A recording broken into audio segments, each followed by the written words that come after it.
हम पिछले जो हमारी स्टडी की वीडियो में उनमें हम मौलिक अधिकार देख रहे थे, और मौलिक अधिकार में हम समानता के अधिकार में अनुच्छेद 14 और 15 इन दो को बहुत अच्छी तरीके से पढ़ चुके थे। अब हमारे पास जो अगला क्रम है, इसी क्रम में समानता के अधिकार में अनुच्छेद 16 आता है और इसके बारे में हम जानेंगे। इसके और बड़े लेवल के दायरे में भी हम चर्चा करेंगे कि इसका एक क्राइटेरिया और थोड़ा सा आगे निकल जाता है, वो क्या है। वास्तव में जो अनुच्छेद 16 है वो शासकीय नौकरियों की बात करता है, यानी कि गवर्नमेंट जॉब्स की। लेकिन क्या प्राइवेट जॉब्स जो आजकल मिल रही हैं उनमें इस तरीके का मामला है या नहीं है, तो ये सारी चीजों के बारे में भी हम इसमें चर्चा करेंगे। साथ ही मौलिक अधिकार जहां तक बात है इनकी, तो ये मेंस के लिए बहुत ही महत्वपूर्ण है, यानी कि आईएएस यानी यूपीएससी और पीसीएस वगैरह के एग्जाम्स के लिए ये काफी महत्वपूर्ण हो जाता है जब आप आंसर राइटिंग के लिए कर रहे होते हैं, तो इसको हम उस लेवल पर भी समझेंगे। तो जरा देखते हैं अनुच्छेद 16 क्या कहता है और इसको किस तरीके से समझा जा सकता है। अनुच्छेद 16 यदि हम देखें तो भारतीय संविधान की दृष्टि से इसमें कहा गया है, यानी आर्टिकल 16 कहता है कि लोक नियोजन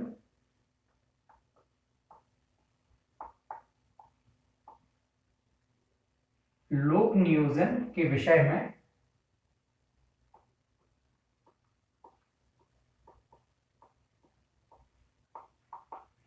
अवसर की समानता।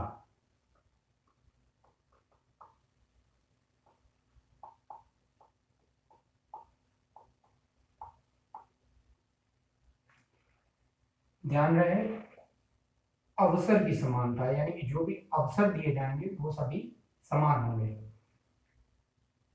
ठीक है, यानी कि इक्वलिटी दी जा रही है किसमें, पब्लिक एम्प्लॉयमेंट में। जो हमारे पब्लिक एम्प्लॉयमेंट है उनमें इक्वलिटी की बात की जा रही है, समानता। तो इस चीज को तो समझ ही सकते हैं। लोग यानी पब्लिक, यानी कि जो भी गवर्नमेंट जॉब्स हैं उनके बारे में बात की जा रही है। ध्यान रहे, सिर्फ जॉब का मामला नहीं है, नियोजन यानी किसी भी प्रकार की नियुक्ति हो या कोई भी जॉब हो, इस तरीके के मामले में क्या है, समानता होगी। इसके फिर कुछ उपअनुच्छेद अब मौजूद हैं। उपअनुच्छेद का मतलब कि इस 16 के कुछ भाग हैं जिनको हमें लाइन से देखना है कि अनुच्छेद 16 के साथ साथ क्या क्या उसमें और दिया गया है, कहां पे इसके अपवाद हैं और क्या इसमें नया अगर कुछ जोड़ा गया है तो वो। तो 16(1) जो है हमारा कहता है, राज्य के अधीन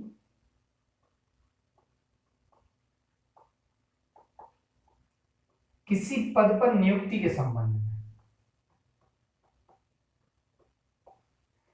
किसी पद पर नियुक्ति या फिर नियोजन,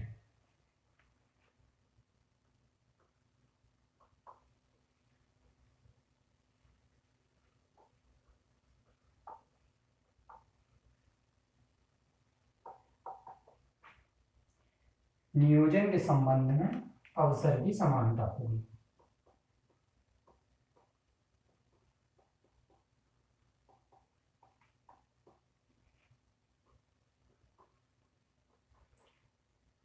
या इसको अपने भाषा में बदल सकते हैं, अवसर की समानता होगी, कह सकते हैं भेदभाव नहीं किया जाएगा।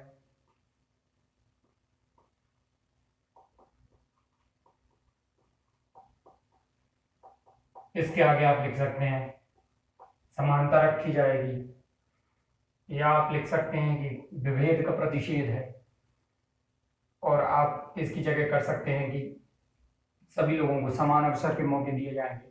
इस तरीके से इसको हम बढ़ा सकते हैं। इसमें क्या कहा जा रहा है, राज्य के अधीन किसी पद पर। ध्यान रहे, राज्य यानी कि इससे पहले भी हम जान चुके हैं, देश के बारे में बात की जा रही है, तो राज्य के अधीन कोई पद होना आवश्यक है, सबसे पहली चीज। यानी कि अगर प्राइवेट जॉब के बारे में बात हो रही हो तो यहाँ पे उसको नहीं गिनेंगे। अनुच्छेद 16 जो आएगा हमारा, वो सिर्फ राज्य के अधीन किसी पद पर ही बात करेगा। उसके बाद कहाँ कहाँ, नियुक्ति और नियोजन के संबंध में, यानी कि कोई एम्प्लॉयमेंट हो और उसमें कोई पोस्ट के लिए, जॉब के लिए अप्लाई की जा रहा हो, या फिर नियोजन किया जा रहा हो, नियुक्ति की जा रही हो, कोई जॉब निकाली जा रही है, किसी की भर्ती की जा रही है, इन दोनों के लिए ही क्या होगा, अवसर जो रखे जाएंगे, यानी किसी को भी ऐसा नहीं है कि 5 मिनट की दौड़ है तो एक को 6 मिनट दे दिए गए, एक को 5 ही मिनट दिए गए, तो इस तरीके का कार्य नहीं किया जाएगा। समान अगर व्यक्ति है तो सभी को समान अवसर दिए जाएंगे। बात करते हैं 16(2) के बारे में कि 16(2) क्या कहता है। हम बात करते हैं अनुच्छेद 16(2) की। जब 16(2) के बारे में बात करते हैं, 16(2) में स्पष्ट रूप से कहा गया है कि किसी भी लोक नियोजन के विषय में, किसी भी लोक नियोजन यानी पब्लिक एम्प्लॉयमेंट के उसमें लोक नियोजन के विषय में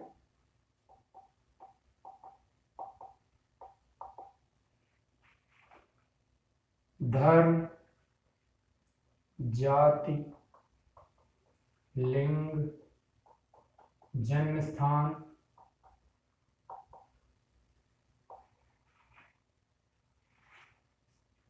क्षेत्र, निवास स्थान, मूल वंश और वंश क्रम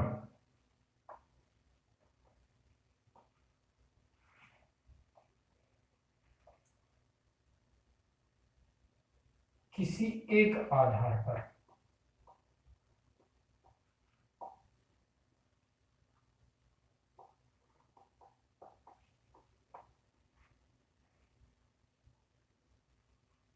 भेदभाव की मनाही।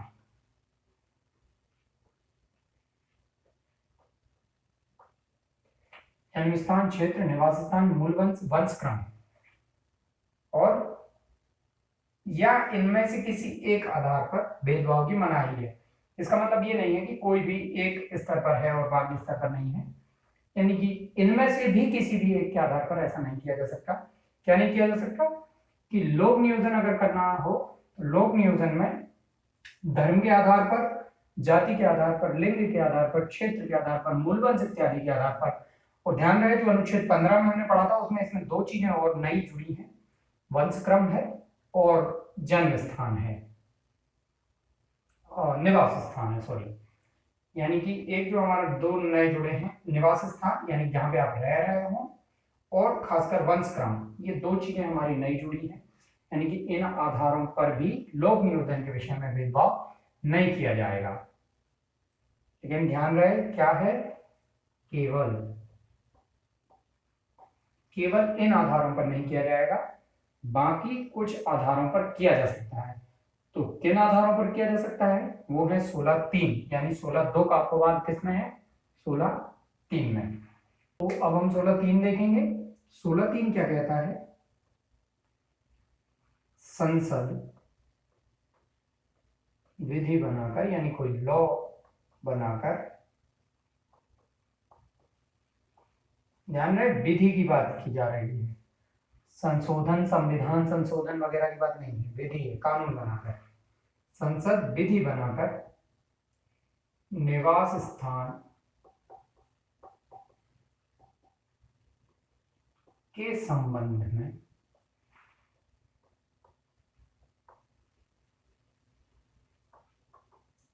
लोक नियोजन के विषय में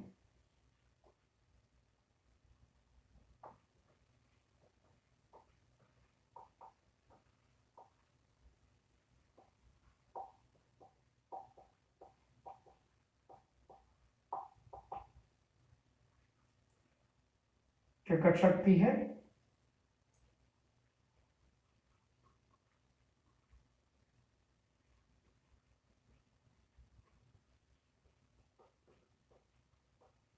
कानून लागू कर सकती है या फिर भेदभाव कर सकती है,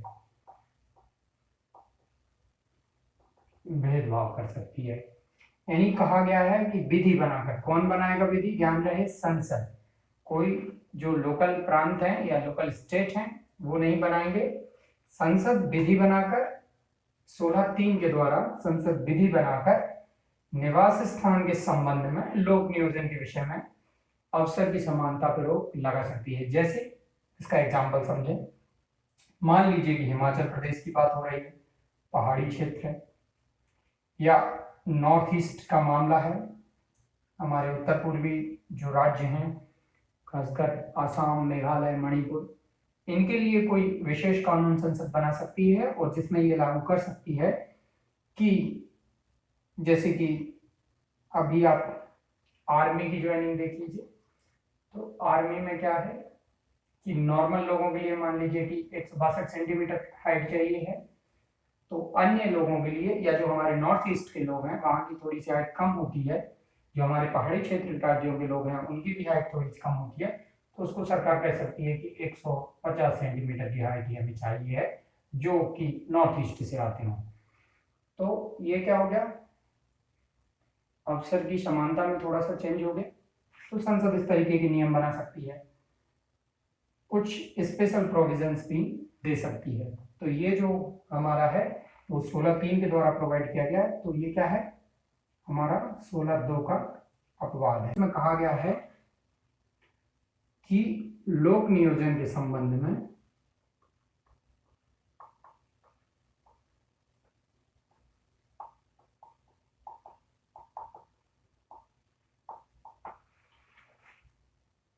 ऐसे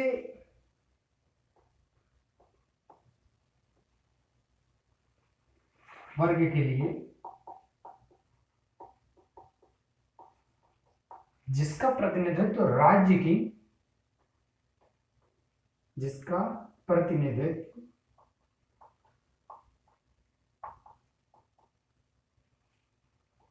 राज्य की सेवाओं में कम है,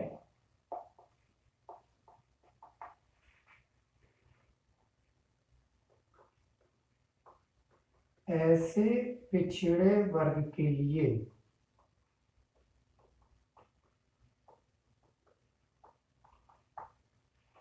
राज्य विशेष उपबंध कर सकेगा।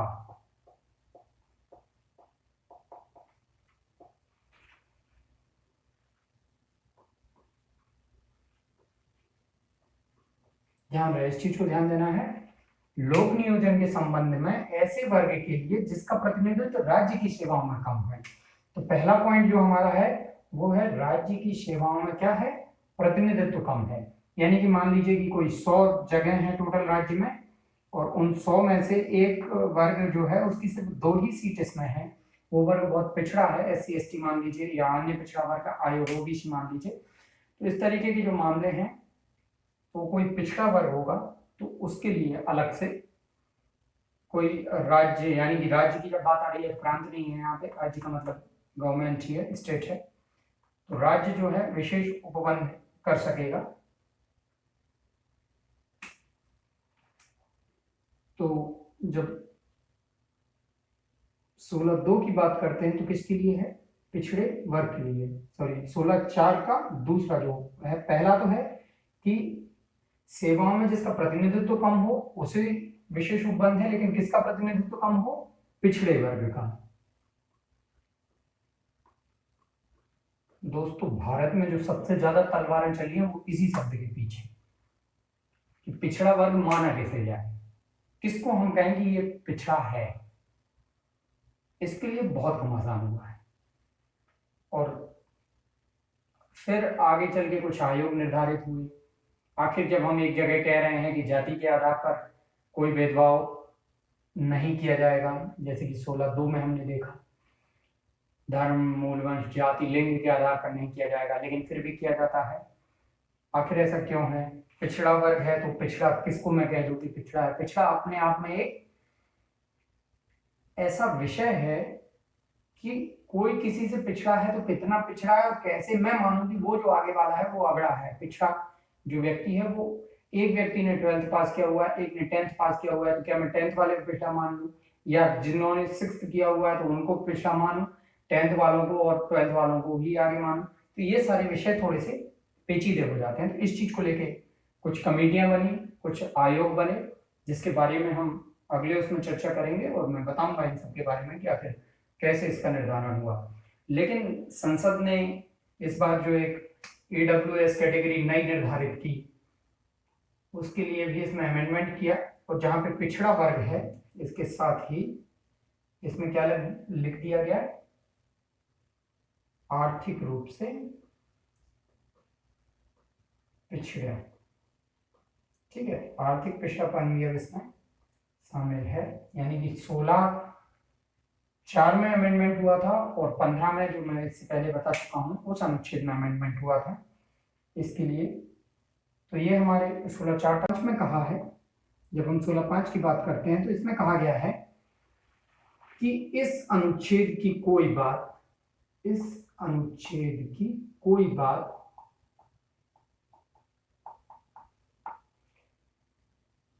राज्य को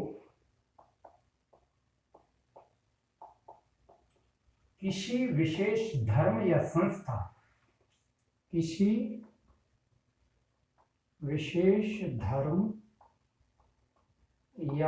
संस्था में विशेष धर्म के व्यक्ति को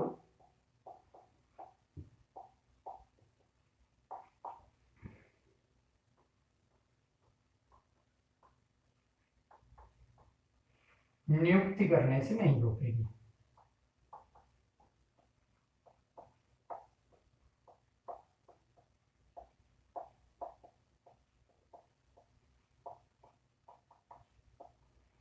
अर्थात इसमें इस चीज को थोड़ा सा ध्यान देना है, इसमें कहीं गलती ना होने पाए, समझने में बहुत अच्छे से। इस अनुच्छेद की कोई बात राज्य को किसी विशेष धर्म या संस्था में विशेष धर्म के व्यक्ति को नियुक्ति करने से नहीं रोकेगी। यानी कि मान लीजिए किसी धर्म की कोई पोस्ट है, किसी संस्था में कोई पोस्ट निकली हुई है, उसके लिए उस धर्म विशेष का जो व्यक्ति है उसकी नियुक्ति के लिए पात्र होगा। कैसे? जैसे कि आर्मी में आप देखेंगे, आर्मी में पंडितों की भर्ती होती है, या फिर और भी जगह। पंडित का मतलब यहाँ पे ब्राह्मण मत लीजिएगा, पंडित का मतलब होता है कि जो जानने वाला, ज्ञान रखता हो। इस जॉब को जो बोला गया है वो आर्टिजेशियो बोला गया है। आरटी रिलीजियस टीचर, यानी धार्मिक, उसको जानने वाला। इसमें तीनों आपके धर्म के आ जाते हैं। यानी कि आपका हिंदू धर्म का भी व्यक्ति इसमें अलग से अप्लाई करते हैं। सिख धर्म के लिए गुरुद्वारे होते हैं तो उनके लिए अलग से होता है, मुस्लिम धर्म के लिए अलग से है।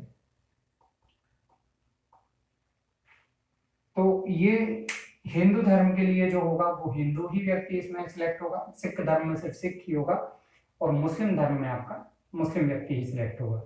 तो यहाँ पे विशेष धर्म के विशेष व्यक्ति को वरीयता दी जा रही है। तो अगर किसी विशेष धर्म की बात आ रही है तो वहां पे सिर्फ विशेष धर्म का व्यक्ति नियुक्ति होगा।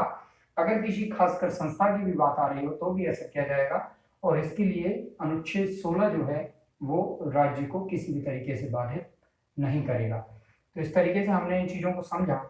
अगली वीडियो में जो हमें देखना होगा, इसमें कुछ शब्द जो हमारे आए हैं, पिछड़ा वर्ग, तो इसको कैसे परिभाषित किया गया है, और इस आधार पर जो रिजर्वेशन दिए गए हैं वो किन आधारों पर दिए गए हैं। क्योंकि जब हम बात करते हैं कि सभी समानता की बात हो रही है 16 में, सरकारी नौकरियों में समानता की बात हो रही है, तो ये सारी चीजें कैसे होंगी कि समानता भी हो और रिजर्वेशन भी हो, जबकि वो जाति के आधार पर दिया गया है और यहाँ पे जाति के लिए मना किया गया है। ये भी एक विषय है। दूसरा एक जो मुख्य रूप से विषय है वो ये है कि अब ज्यादातर जो नौकरियां हैं, ये मेंस के लिए ये है कि ज्यादातर जो नौकरियां हैं वो प्राइवेट होने लगी हैं।